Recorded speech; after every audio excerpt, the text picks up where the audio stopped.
গ্রাউন্ডে আসতে পারতেছে না।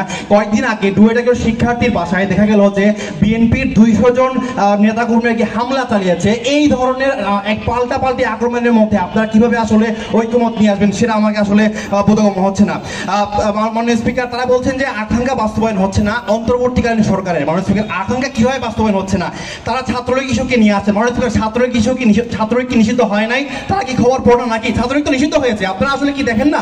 ছাত্রলীগ কিন্তু নিষিদ্ধ হয়েছে এবং এটা বলছে মাননীয় স্পিকার তারা বারবার বলছেন যে রাজনৈতিক সরকার নিয়ে এসে বাংলাদেশের ক্ষমতা নিয়ে আসবেন এবং একটা জিনিস খেয়াল করেন যে তারা হচ্ছে রাজনৈতিক দল হিসেবে বিএনপি জামায়াতের উদাহরণ দিয়ে গেছেন, কিন্তু তারা এটা দেখছেন না যে বিএনপি কিন্তু আসলে বলছে যে এখন আমরা আওয়ামী লীগ যারা আছে তাদেরকে এখন নির্বাচনে চাই। তো আপনারা কি আওয়ামী লীগের বিচার চাই হচ্ছে আপনারা তাদেরকে নিয়ে আসতে যাচ্ছেন?